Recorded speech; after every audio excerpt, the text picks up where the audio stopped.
આજના વિડીયોમાં આપણે સાંભળીશું ભાદરવા સુદ ચોથ ગણેશ ચોથની કથા વાર્તા।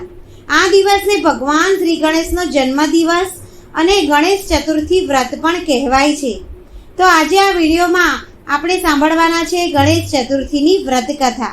જો તમને આ વિડીયો પસંદ આવે તો કમેન્ટ બોક્સમાં શ્રી ગણેશાય નમઃ અવશ્ય લખો।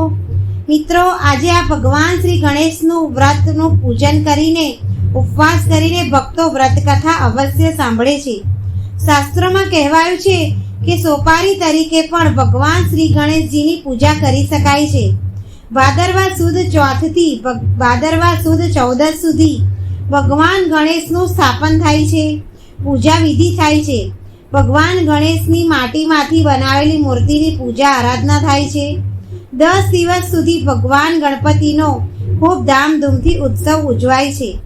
ભગવાન ગણપતિ વિઘ્નહર્તા, કાર્ય સિદ્ધ કરનાર અને લક્ષ્મી આપનાર દેવ છે, માટે ભગવાન ગણપતિનું આજના દિવસે પૂજન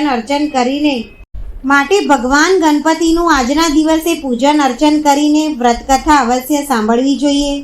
આમ કરવાથી ભક્તોની દરેક મનોકામના પૂર્ણ થાય છે, સુખ, શાંતિ, યશ, કીર્તિ મળે છે। ભગવાન ગણપતિની પૂજા ભક્તો કરે છે તે 1.5 દિવસથી માંડીને 3 દિવસ, 5 દિવસ કે 10 દિવસ કરી શકે છે। તમામ માંગલિક પ્રસંગોમાં પૂજનીય ભગવાન ગણેશજીની પૂજા અર્ચના કરે છે। સૌ પ્રથમ પૂજા થાય છે। ગણેશ ચોથના દિવસે ભક્તો વ્રત ઉપવાસ કરે છે અને ભગવાનની આ વ્રત કથા અવશ્ય સાંભળે છે।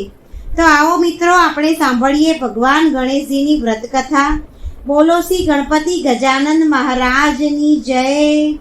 વક્રતુંડે મહાકાય સૂર્યકોટી સમપ્રભ નિર્વિઘ્નમ કુરુ મે દેવ સર્વ કાર્યેષુ સર્વદા। આ વ્રત ભાદરવા સુદ ચોથના દિવસે સંતાન અને ધન વગેરે મેળવવાની ઈચ્છાથી કરાય છે। વ્રત કરનાર અમંગળ, વિઘ્ન વગેરે દૂર કરવા માટે સૌ પ્રથમ શુભ કામ કરતા પહેલા ગણપતિની કોઈ પણ ધાતુની મૂર્તિ બનાવી એનું પૂજન કરે। એ દિવસે ઉપવાસ કરવો અને ગણપતિની મૂર્તિની વાતે ગાતે વિધિપૂર્વક પૂજા કરવી। દક્ષિણાઓ અને ભવ્ય પાલખીમાં ગણેશજીની મૂર્તિને નદીમાં લઈ જઈને જળાશયમાં પધરાવે છે। આ વ્રત કરવાથી ખોટું કલંક દૂર થાય છે। આ દિવસે ચંદ્રનું દર્શન કરવું નહીં, કારણ કે ચંદ્રનું દર્શન કરવાથી ખોટું કલંક લાગે એવી માન્યતા છે। ભગવાન શ્રી કૃષ્ણે પોતાના ઉપર લાગેલું કલંક દૂર કરવા આ વ્રત કર્યું હતું। તો ચાલો મિત્રો, આપણે વ્રત કથા સાંભળીએ। ગણપતિ અષ્ટ સિદ્ધિને ભર્યા છે એ જાણી જગત પિતા બ્રહ્માજી તેમની પાસે આવ્યા અને સ્તુતિ કરીને બોલ્યા કે હે ગજાનન, આ જાણો છો મારું કાર્ય સૃષ્ટિ રચવાનું છે, પણ ક્યારેય વિઘ્ન આવે છે ત્યારે હું મૂંઝાઈ જાઉં છું, માટે સૃષ્ટિ રચવાના કાર્યમાં અંતરાય ના આવે એવું વરદાન આપો। ગણપતિજીએ બ્રહ્માજીને વરદાન આપ્યું। પછી ગણપતિ કૈલાસમાં જવા આકાશ માર્ગે નીકળ્યા તો રસ્તામાં ચંદ્રલોક આવતા ચંદ્રે પણ ગણપતિને નિહાળ્યા। ગણપતિનું મોઢું ઉંદર અને હાથીનું મુખ એવું કરૂપ જેવું જોઈને ચંદ્ર ખડખડાટ હસવા લાગ્યો। એટલું બધું હસ્યો કે ના પૂછો વાત। ગણપતિ ચંદ્ર ઉપર ક્રોધે ભરાયા અને શ્રાપ આપ્યો કે હે ચંદ્ર, તારું રૂપ બાન ભૂલાવે એવું જરૂર છે, એ માટે તું ગૌરવ લઈ શકે છે, પરંતુ એટલું બધું અભિમાન ન હોય કે તું બીજાની ઠેકડી ઉડાડે। મારો તમને શ્રાપ છે કે આજે એટલે ભાદરવા સુદ ચોથને દિવસે કોઈ તારા સામું નહીં જોવે। કદાચ કોઈ તારું મુખ જોશે તો તેની પર અણધારી આફત આવશે। આ સાંભળી ચંદ્ર એવો કંપી ગયો અને તે કંઈક કહેવા જાય તે પહેલાં જ ગણપતિ રસ્તે પડી ગયા। ચંદ્ર તો એવો શર્મિંદો બની ગયો કે પાણીમાં રહેલ કુમુદ કમળમાં છુપાઈ ગયો। સર્વત્ર એકાએક અંધકાર છવાઈ ગયો, તેથી હાહાકાર મચી ગયો।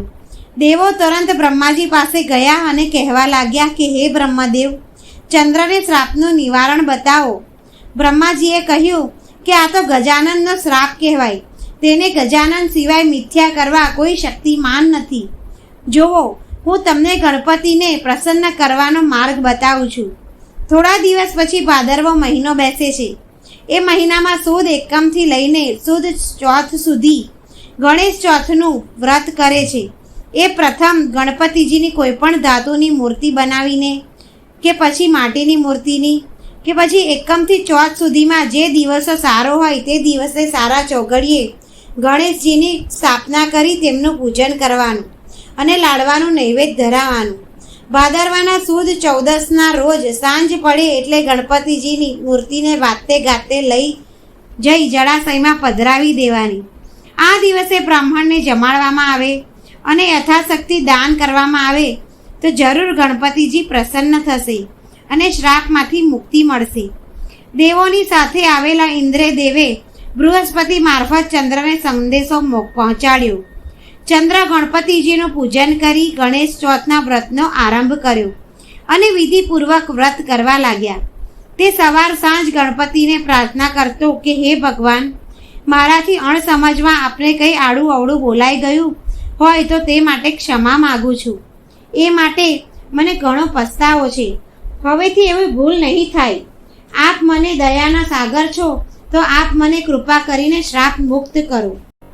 ગણપતિ કહે કે ચંદ્ર, તું શ્રાપ મુક્ત તો નહીં જ થઈ શકે, પરંતુ તારા વ્રતથી હું પ્રસન્ન થયો છું, તેથી શ્રાપને હળવો બનાવું છું. આજ પછી મનુષ્ય પ્રથમ ભાદરવા સુદ બીજના ચંદ્રના દર્શન કરશે અને પછી તે ચોથના દર્શન કરશે તો તેને કઈ જાતનું સંકટ નહીં નડે, તેને ઉપદ્રવ નહીં નડે.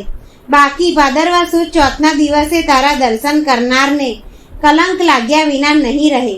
તેમ છતાં જે ગણેશ ચોથનું વ્રત ભાવપૂર્વક કરશે તેના પર હું પ્રસન્ન રહીશ અને તેને સંકટ મુક્ત કરીશ.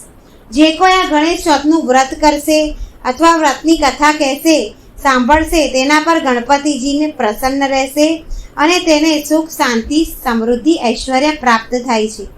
જો મિત્રો તમને આ વ્રત કથા પસંદ આવી હોય તો આ વિડીયોને લાઈક કરો, તમારા સગા સંબંધીઓ સાથે આ વિડીયોને શેર કરો અને ચેનલને તમે પહેલીવાર જોઈ રહ્યા હોય તો સબસ્ક્રાઈબ જરૂર કરો.